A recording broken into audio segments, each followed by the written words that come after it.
Hello बच्चों, आज हम आपको क्या है कि सीबीएसई का जो इस साल क्या है कि फीस का पेपर हुआ है उसका डिस्कशन करा रहा हूं मैं आपको।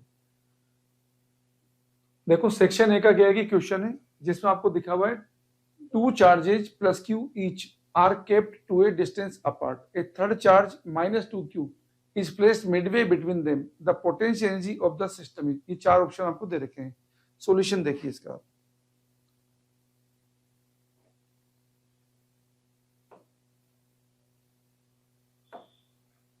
आपको दिया हुआ है ये प्लस क्यू चार्ज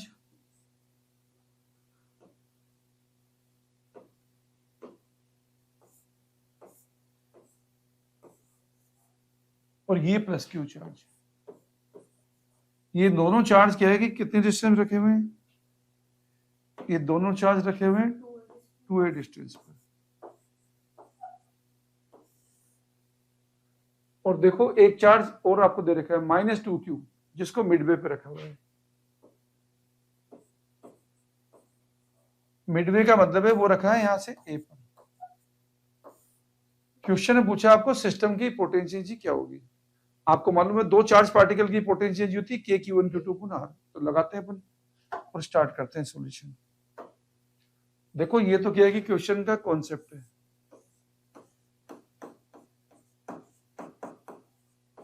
कोई भी दो चार्ज होते हैं Q1 Q2, एक दूसरे से r डिस्टेंस में रखे होते हैं, उस सिस्टम की पोटेंशियल एनर्जी लिखी जाती है के Q1 Q2 अपॉन r से। तो अब हम स्टार्ट करते हैं इसका सॉल्यूशन। देखो पहले इन दो की लिखते हैं, फिर इन दो की लिखते हैं, बाद में लास्ट की लिखते हैं। तो हमें पोटेंशियल एनर्जी मिल रही है सिस्टम की k q minus two q upon a plus k minus two q q divide by a. और पहले और थर्ड की लिख देते हैं k q q upon two a. इसे हम सोल्व करेंगे। देखो ये तो कितना हो गया माइनस टू के क्यू स्क्वायर अपॉन ए, ये भी कितना हो गया माइनस टू के क्यू स्क्वायर अपॉन ए। तो कितना हो गया माइनस फोर के क्यू स्क्वायर अपॉन ए, और वो कितना हो गया के क्यू स्क्वायर अपॉन टू ए। जिसे फाइनली सोल्व करूंगा तो मुझे रिजल्ट मिलेगा के क्यू स्क्वायर अपॉन ए। ये देखो ये तो कितना हो गया 8 के क्यू स्क्वायर अपॉन टू ए हो गया, और ये कितना है के, तो माइनस 7 के क्यू स्क्वायर हो जाएगा। सोल्व करूंगा तो मुझे मिलेगा minus 7 k q square divide by two a. ये मेरे क्वेश्चन का आंसर है।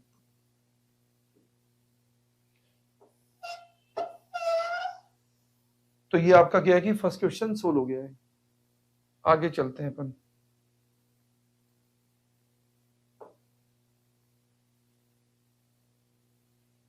देखो क्वेश्चन में क्या दिया हुआ है, two identical small conducting balls B1 and B2 are given minus 7 picocoulomb and plus 4 picocoulomb charges respectively. They are brought in contact with a third identical ball B3 and then separated. If the final charge on each ball is minus 2 picocoulomb, the initial charge on B3 was। हमने आपको बताया था principle of conservation of charge, ये charge की property थी, जिसमें हमने क्या पढ़ा था कि चार्ज यूनिवर्स के अंदर क्या है कि न क्रिएट होता है न डिस्ट्रॉय होता है। चार्ज को क्या कर सकते हैं, रीडिस्ट्रीब्यूट कर सकते हैं। टोटल चार्ज सिस्टम में क्या होता है, कंजर होता है।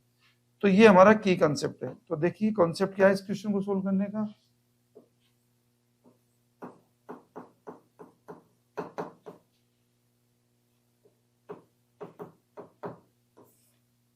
Charge remains conserved, charge remains conserved, ये हमारे पास क्वेश्चन को सोल्व करने का कॉन्सेप्ट है।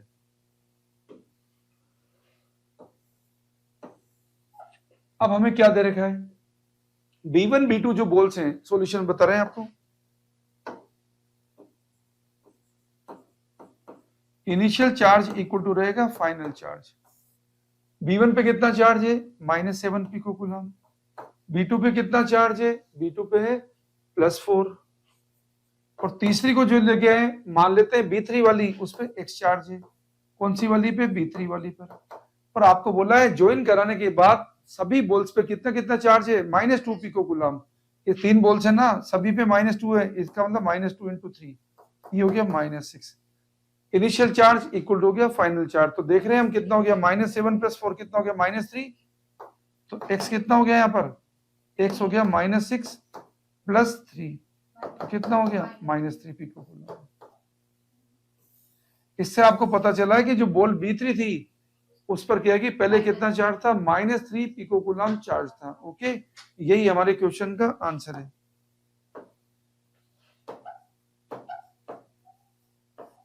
यही बॉल B3 पे चार्ज है।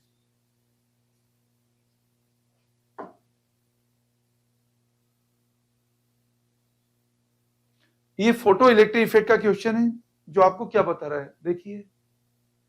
The quantum nature of light explains the observations on photo electric effect as. 4 option दे रखे हैं। A, there is a minimum frequency of incident radiation below which no electrons are emitted. B दे रखा है the maximum kinetic energy of photo electrons depends only on the frequency of incident radiation. सी दे रखा है when the metal surface is illuminated electrons are ejected from the surface after some time. Option D दे रखा है the photoelectric current is independent of the intensity of incident radiation. देखो बच्चों, जो Einstein ने photo electric effect theory दी है उसकी general equation क्या है, एनर्जी कंजर्वेशन पे बेस्ड है। हम बोलते हैं energy of incident photon equal to work function plus kinetic energy. ये आइंस्टीन की फोटो इलेक्ट्रिक इफेक्ट की इक्वेशन है। तो ये कॉन्सेप्ट हम काम में लेंगे। तो क्वेश्चन सोल्व करने का कॉन्सेप्ट क्या है, आइंस्टीन इक्वेशन, जो क्या है, energy of incident photon equal to होता है work function plus maximum kinetic energy of ejected electron. ये हम इक्वेशन यूज करते हैं, जिसका डायग्राम कुछ इस तरीके का होता है। ये हमारी मेटालिक सरफेस है, ये फोटोन इंसिडेंट हो रहा है, ये वर्क फंक्शन है, and this is kinetic energy of ejected electron. Okay, तो ये हमारे क्वेश्चन का की कॉन्सेप्ट था। अब आपको लेके चलते हैं क्वेश्चन के सॉल्यूशन पर। देखो आपको दिया there is a minimum frequency, Einstein बोलता है अगर इंसिडेंट फोटोन की फ्रीक्वेंसी थ्रेशोल्ड फ्रीक्वेंसी से कम होगी, अगर इंसिडेंट फोटोन की फ्रीक्वेंसी थ्रेशोल्ड फ्रीक्वेंसी से बच्चों कम होगी,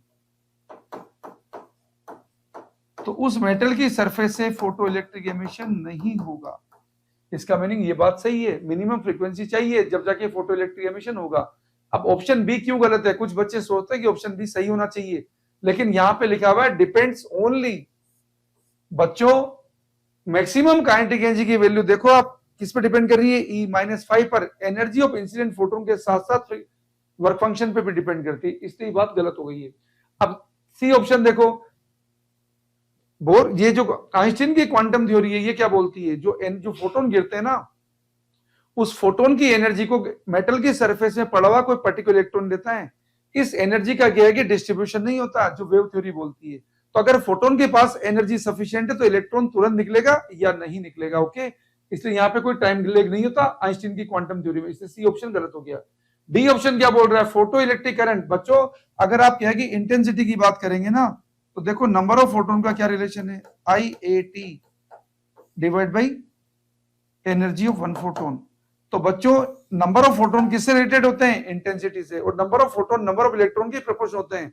तो बच्चों करंट तो क्या है कि सीधी प्रोपोर्शन होती है इंटेंसिटी के। ओके, इसलिए हमारा क्या है कि ऑप्शन डी गलत हो गया, क्योंकि ऑप्शन डी में क्या लिखा हुआ है, photo electric current is independent of the intensity of incident radiation. बच्चों इंटेंसिटी पे डिपेंड करती है, इसलिए क्या कि ये ऑप्शन डी गलत हो गया, क्योंकि इसने इंडिपेंडेंट बोला जबकि डिपेंड करती है। तो बच्चों 4 ऑप्शन में से हमारा करेक्ट आंसर क्या हो गया है, ऑप्शन ए, ये हमारा करेक्ट आंसर है। तो हम लिख देंगे आंसर ए हमारा करेक्ट आंसर है। ओके,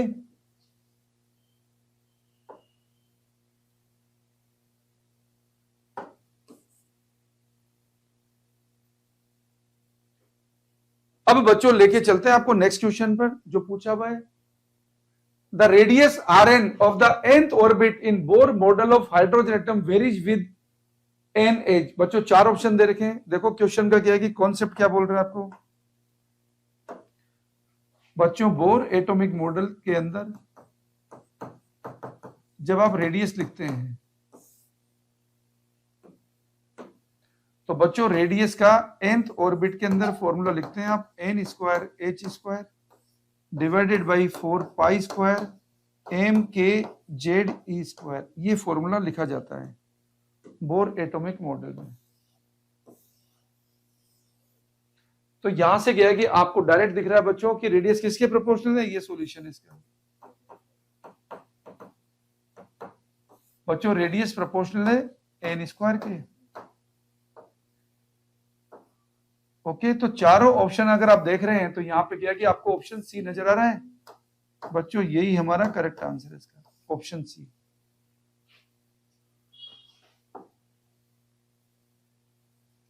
बच्चों फिर से नेक्स्ट क्वेश्चन आ रहा है जो मैग्नेटिक फील्ड का है। देखो क्या दे रहा है, आपको दे रहा है a straight wire is kept horizontally along east west direction.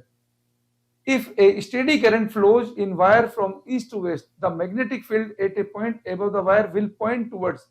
चार ऑप्शन दे रखे हैं बच्चों, ईस्ट वेस्ट नॉर्थ साउथ। तो कंसेप्ट क्या है, हम क्या है कि बायड सावर्ट लॉ की जब बात करते हैं बच्चों, तो कोई भी करंट कैरिंग कंडक्टर में अगर मैग्नेटिक फील्ड की डायरेक्शन निकालते हैं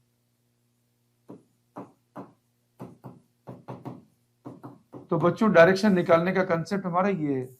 अगर बच्चों ये डायरेक्शन ईस्ट है, ये डायरेक्शन वेस्ट है, वैसे कोई भी डायरेक्शन हो पर करंट चल रही हो बच्चों ईस्ट से वेस्ट डायरेक्शन में, हम राइट हैंड लेंगे बच्चों। हम क्या लेंगे, राइट हैंड। और राइट हैंड क्या है कि थंब को रखते हैं बच्चों करंट की डायरेक्शन में। राइट हैंड थंब को रखते हैं करंट की डायरेक्शन में, फिंगर्स को रखते हैं बच्चों ऑब्जर्वेशन पॉइंट की डायरेक्शन में। पाम के आउटवर्ड नॉर्मल, पाम के आउटवर्ड नॉर्मल बच्चों मैग्नेटिक फील्ड की डायरेक्शन होती है। ओके, तो यहाँ पे क्या है कि अब आप क्वेश्चन का यहाँ पे अगर कोई पॉइंट ऊपर की साइड है, ओके, तो आप आराम से गया कि उसका सॉल्यूशन निकाल सकते हैं। तो बच्चों देखिए सॉल्यूशन, राइट हैंड क्या है कि हमने थंब को किधर रखा है, करंट की डायरेक्शन में, जैसा पिक्चर बता रहा है। फिंगर्स को किधर रखा है, ऑब्जर्वेशन पॉइंट की डायरेक्शन में। क्यों रखा ऊपर, क्योंकि आपको बोलना है the magnetic field at A point above the wire, तो हमने किया कि एबव पॉइंट लिया। बच्चों हमने किया कि थंब को रखा है करंट की डायरेक्शन में, फिंगर्स को रखा है ऑब्जर्वेशन पॉइंट की डायरेक्शन में, पाम के आउटवर्ड नॉर्मल मैग्नेटिक फील्ड की डायरेक्शन में बच्चों किधर जा रहा है, नॉर्थ डायरेक्शन जा रहा है। किधर जा रहा है, क्योंकि ये ईस्ट है ये वेस्ट है बच्चों, उधर नॉर्थ होगा। ओके, यही तो हमारा सिंबल होता है बच्चों, ये हम ईस्ट लिखते हैं तो ये बच्चों वेस्ट लिखते हैं, तो इसको नॉर्थ लिखते हैं, इसको साउथ लिखते हैं। आप देखिए ये नॉर्थ की साइड जा रहा है, तो इसका मतलब हमारा आंसर क्या आ जाएगा बच्चों, आंसर हो जाएगा हमारा सी। तो चारों ऑप्शन में हमारा करेक्ट आंसर है ऑप्शन सी। फिर से देखिए बच्चों,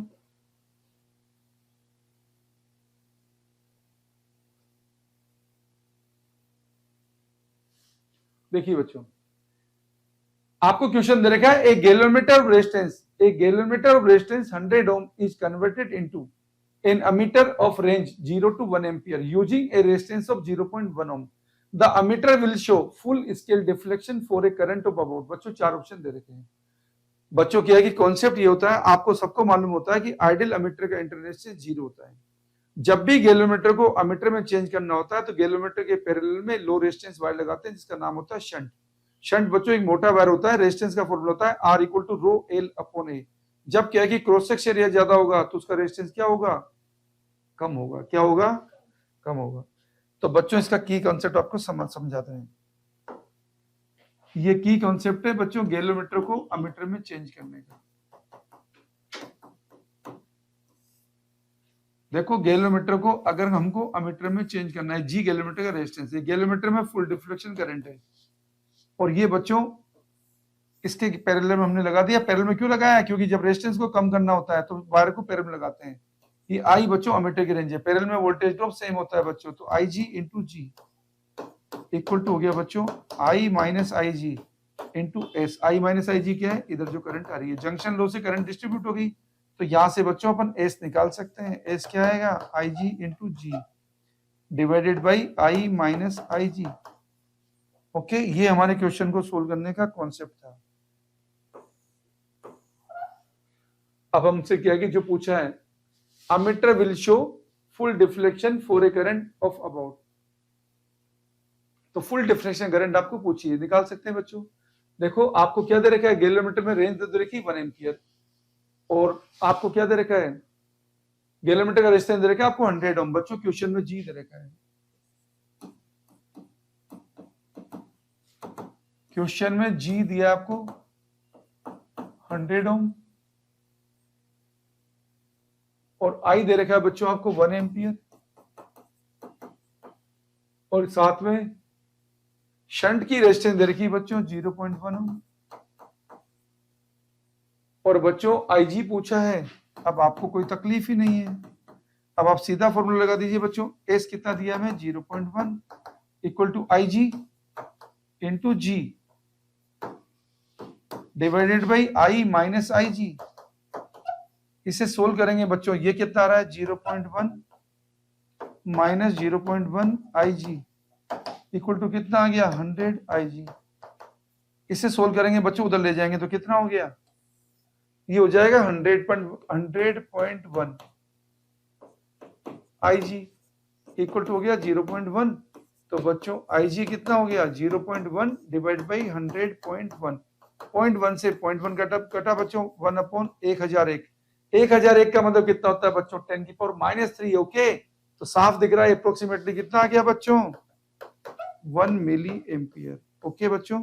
तो जो 4 ऑप्शन आपको दिख रहे हैं पिक्चर में, उन 4 ऑप्शन में से क्या है कि आपको साफ पता चल गया कि ऑप्शन बी ही हमारा करेक्ट आंसर है। 4 ऑप्शन में से करेक्ट आंसर क्या आ गया हमारा ऑप्शन बी ओके बच्चों।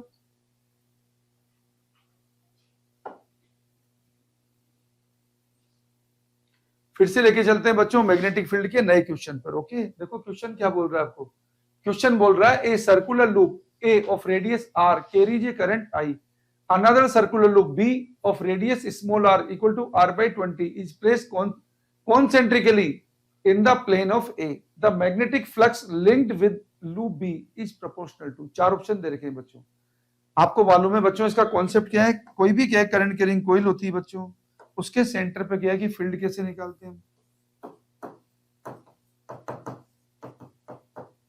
कोई भी बच्चों क्या है कि करंट कैरिंग कोइल होती है जिसकी रेडियस अगर कुछ r हो, इसके सेंटर पे बच्चों मैग्नेटिक फील्ड होता है μ0 I/2r। और बच्चों अंदर कोई कोइल रख देंगे जिसका रेडियस कितना हो स्मॉल r, इस पे क्या है कि बच्चों फ्लक्स कितना जनरेट होगा, फ्लक्स होगा B इंटू ए। ये बच्चों क्वेश्चन को सोल्व करने का कॉन्सेप्ट है, बस इसी को लगाएंगे और क्वेश्चन हम सोल्व कर देंगे। तो देखो बाहर वाली कोइल की रेडियस कितनी है बच्चों r और फील्ड किधर आता है, अगर करंट चलती है for example anti clockwise direction में, फील्ड आएगा बच्चों अपवर्ड। फील्ड किधर आएगा बच्चों अपवर्ड ओके। और एरिया वेक्टर भी अपवर्ड ही होता है बच्चों। तो फील्ड कितना हो गया μ0 I/2r। और बच्चों अंदर वाली कोइल की रेडियस कितनी है r/20, तो फ्लक्स कितना जनरेट होगा B इंटू ए।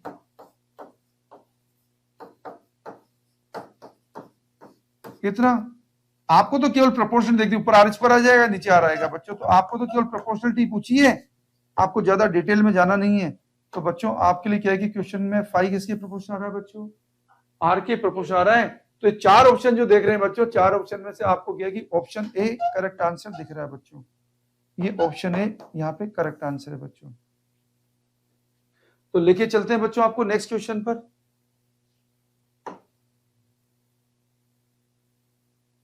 देखो बच्चों नेक्स्ट क्वेश्चन क्या है कि आपके पास आपको बोला हुआ है the figure shows the variation of inductive reactance X L. AC circuit का क्वेश्चन है बच्चों। X L of 2 ideal inductors of inductance L1 and L2 with angular frequency omega. The value of L1 upon L2 is. बच्चों question solve करने का concept यह है कि inductive reactance को लिखते हैं एक्सेल से, जो होता है L ओमेगा। जो क्या होता है L ओमेगा होता है। ये क्वेश्चन सोल्व करने का कॉन्सेप्ट है। इंडक्टिव रिएक्टेंस को किससे लिखते हैं बच्चों L ओमेगा से। तो बच्चों ग्राफ किसके बीच में दे रखा है, एक्सेल ओमेगा के बीच में। तो बच्चों एक्सेल और ओमेगा का कोई भी ग्राफ होगा तो बच्ची ग्राफ की क्या है स्लोप क्या बताएगी, बताओ। अगर कोई ग्राफ होगा, इस ग्राफ की slope tan alpha equal to X L upon omega करूंगा तो L आएगा कि नहीं आएगा।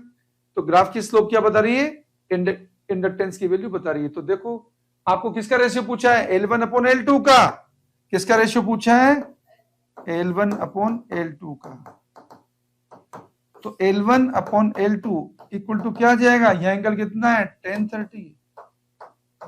वहां पे एंगल कितना है 60 डिग्री। tan 30 कितना होता है 1/√3। tan 60 कितना होता है √3। सोल्व करने से कितना आएगा।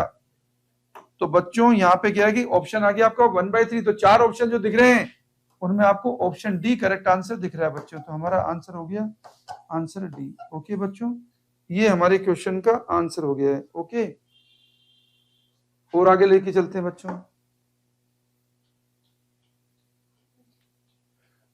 तो बच्चों क्या है कि इस तरीके से क्या है कि बोर्ड का पेपर है बच्चों, बचा हुआ पेपर भी हम आपको क्या है कि सोल्व कराएंगे अभी थोड़ी देर में।